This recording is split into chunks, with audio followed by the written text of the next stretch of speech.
Hi, parents. It is Friday. I just want to go over a couple things with you as we begin the reading process. One thing I want to make sure is, as you know, it is very difficult for me to check your child on letter sounds because they are wearing a mask. We've just learned the letter L.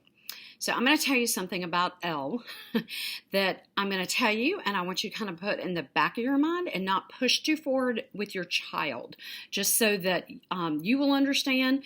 I promise you they'll get this as they go through school, but we don't want to confuse them at this point. L actually has two sounds in the English language. We call one light L and one dark L, and it depends on where it is placed in the word. So if it is at the beginning of a word followed by a vowel sound, it is light L. And the sound should be L, L. The tongue is at the back of the teeth. It's not L, which a lot of kids say L. It's not L, it's L. And it's very soft. If the L comes at the end of a word, if it comes after a vowel, or if it precedes a consonant, we have dark L. And dark L says L. It's much further in the throat. It's L. Think about the word doll, school, pencil, L. It's further back.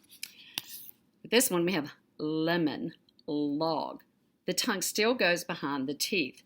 Our letter book focuses on dark L, because your child has to associate that sound with L to spell.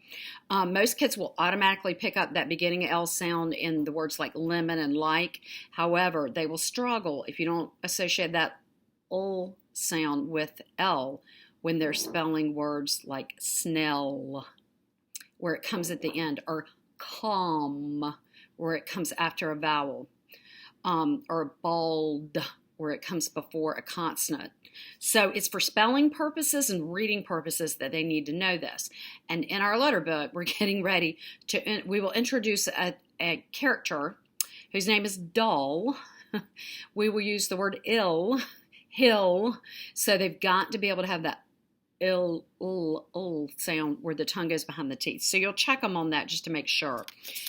I wouldn't worry a whole lot about this, except that your child can pick up that sound, especially towards the end or middle of a word when they're spelling.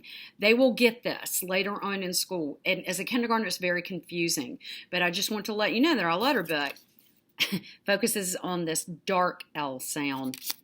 But most kids I know can also identify the light L sound at the beginning of the word, and they don't confuse it. So we pretty much stick with L when we are showing L. So that's that. Also want to let you know that we are getting ready to finish L, and there will be a series of words. You can probably see all these words behind me on these little cards that your child will be able to sound out on their own if they know all the letter sounds. One thing I find with parents is they rush into reading.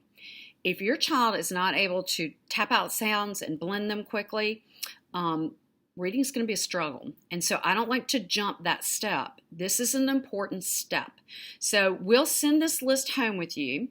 What I want you to do is work with your child tapping and blending and saying the word 3 times.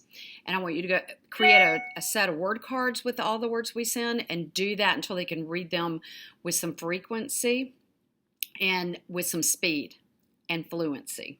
And so do it frequently with fluency and speed.